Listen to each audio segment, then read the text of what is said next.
كاف 24 تنقل لكم الحدث بالصوت والصورة.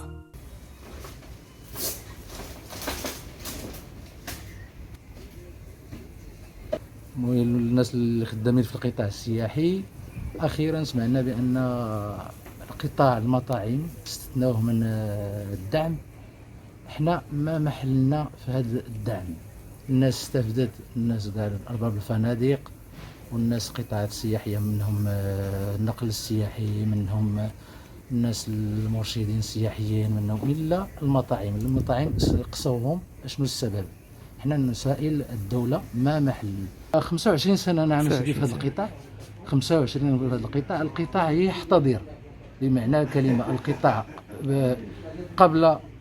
قبل كورونا قطاع يحتضر، كان امل لنا باش نعوضوا المسائل ديالنا والمسائل ان القطاع يمشي في الاتجاه الصحيح، لكن في الاخير تفاجئنا باننا نحن من هذا القطاع ديال السياحه استثنينا من الدعم اللي هو كتحمل الدوله. يعني كتشوف بحال المصير تاعكم في خطر. حنا المصير ديالنا لحد الساعه خويا ملغوم، المصير ديالنا المآل. حنا هذا القطاع شو كتشتغل انت في هذا المطعم؟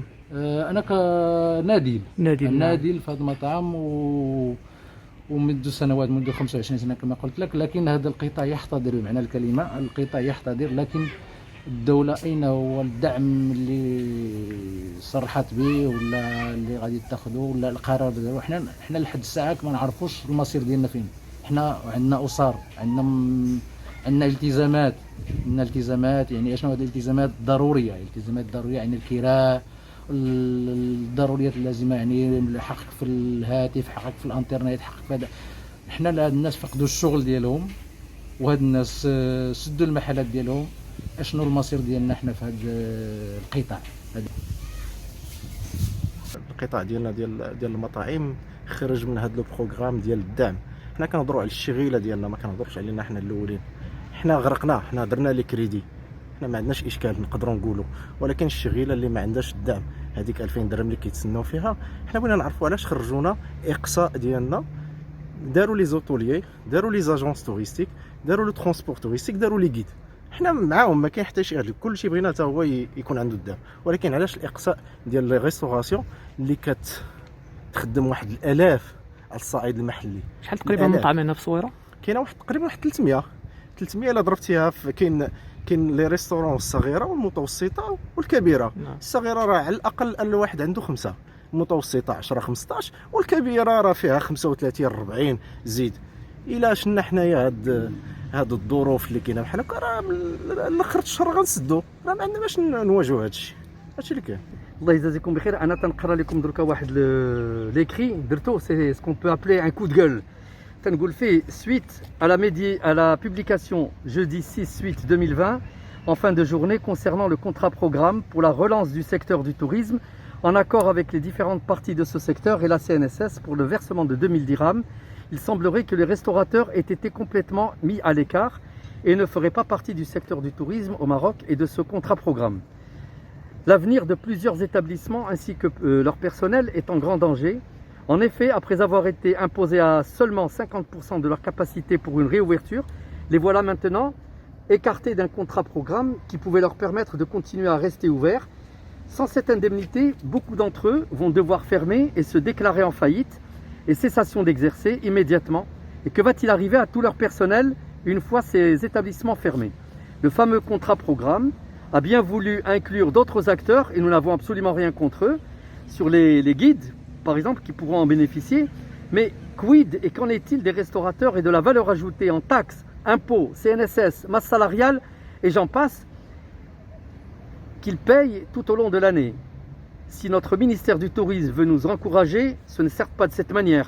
Nous demandons à ce que nous soyons inclus dans ce contrat programme de façon à pouvoir bénéficier, pas nous directement, mais notre personnel bénéficier aussi de cette aide. Parce qu'une fois qu'on aura fermé, plus rien ne pourra nous retenir pour mettre la clé sous la porte et fermer. ميرسي بوكو. شكرا. يعني في الكواليس فقلتي لواحد المسؤول انه السكين وصل للعظم. اييه تماما. يعني تماما. ما عندناش انا شخصيا عندي 3 ديال المطاعم هنا في الصويره، عندي فيهم 75 ديال الناس اللي خدامه. راس الشهر الا ما كانت معنا حتى شي حاجه غادي نسد وغادي ندير الصور تحت الباب والله يعاون كل واحد. حنا كنتيريو لا سونيت دالارم وتنقول لهاد الناس الله يجازيكم بخير، ديروا بحسابنا حنا، ماشي انا او لا هاد السيد او ديروا بحساب المطاعم ديال المغرب كامل، لانه حنا ولينا دروكا اللي قال هذاك كاينين في قفه وحده. نعم ونسغلوا ميم نافير. هادشي هذا الاشكال اللي وقع خصو يتحل لنا بالزربه، ولا الناس راه صافي واش الشهر غادي يسد كل شيء. وشوف واحد 1500 غير على النطاق ديال الصويره، خاصه انه مدينه الصويره يعني كتعتمد على القطاع السياحي، المطاعم في غياب مصانع، في غياب. نعم غادي نمشي معاك نعمس لواحد السؤال سالونا عليه الناس، واش ملي كيمشي التلميذ مثلا تيمشي للمدرسه الفندقيه، المدرسه الفندقيه ديال الفندق كتخرج جوج ديال التخصص، وحده ليبرجمون وحده لا ريستوراسيون. دروكا كيفاش هاد الناس اللي هما في ليبرجمون غادي يقدروا يستافدوا من هذا سميتو، ودوك اللي في لا ريستوراسيون ما يستافدوش؟ لا يعقل، لانه كاين واحد التناقض ما بين ليكول اوتيليير كتفورمي ليك لو ريستوراتور اي لوتيليير. حنا خصنا نعرفوا مع من حنايا، الا ما كناش حنا داخلين معاهم يقولوا لنا النهار الاول كون درنا حرفه اخرى. بدلوا الحرفه، وصلت. لان هذا هو الاشكال اللي واقع فعلا. يكون خير ان شاء الله. ان شاء الله الرحمن الرحيم. كنتمناو غير يكون خير والناس يسمعونا شويه، لانه ما كنطلبوش شي حاجه بغينا نديروها حنا في جيبنا، كنطلبوا لهذوك الخدامه ما نجريوش عليهم، ولكن بغيت تكون لهم شي معاونه تكون لهم من طرف الدوله. نعم. حنا لو غارونتي، انا جي غارونتي 100% دو بيرسونيل ديالي عندي 100%. نعم. وكلهم ديكلارين في لا سي ان اس اس فلامو وفي لي كونجي بيي ديالهم كل لهذا الان 55 سنه هذه تقول شي واحد كيسالني فرانك. السلام عليكم ورحمة الله. أنا خدامين في القطاع السياحي، كنا جا الصبح وتفاجئنا البارح بواحد البلاغ بأنه القطاع السياحي النص غادي يستافد، فنادق ولي جونس غادي يستافدوا، وبالنسبة للمطاعم ما غادي يستافدوا. وحنا دابا في هذه الوضعية ملتزمين وعندنا مصاريف وعندنا التزامات وعندنا بزاف ديال الحوايج. إلى هاد الناس من هنا دابا لا فان ديال الشهر ما كان لا دعم لا والو شدوا، اش غادي يكون الماتيريال ديال العمال. بالنسبه على الصعيد الوطني المغرب كامل فيه بزاف ديال لي ريستورون وبزاف ديال المطاعم ما غاديش يستافدوا من هذا الدعم هذا. وبنعرفوا حنا واش القطاع السياحي هذا، القطاع السياحي ديال لي ريستورون واش محسوبين على القطاع السياحي ولا محسوبين على شي قطاع اخر؟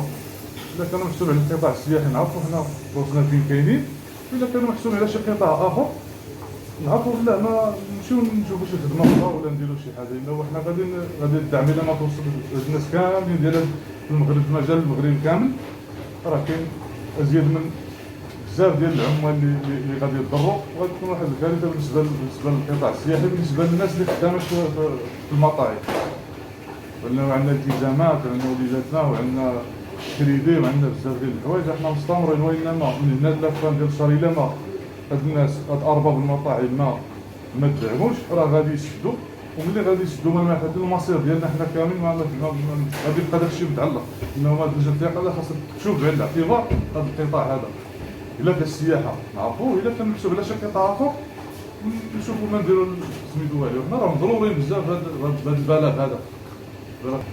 أنا كنتمناو هاد الناس يفهمونا حتى حنا راه مضرورين، وإلا جاب الله ما دعمونا ما والو حتى حنا راه غادي نكونوا مهمشي الإقصاء. هذا ما كان. عندنا أصحاب أرباب المطاعم في مدينة الصويرة يقولوا إلا ما كان لا دعم لا والو راه غادي يسدوا، وإلا سدوا حنا راه غادي نتشردوا لا حنا ولا وليداتنا. تابعونا على مواقع التواصل الاجتماعي، وما تنساوش الاشتراك في قناتنا على يوتيوب وتفعيل الجرس باش يوصلكم كل جديد.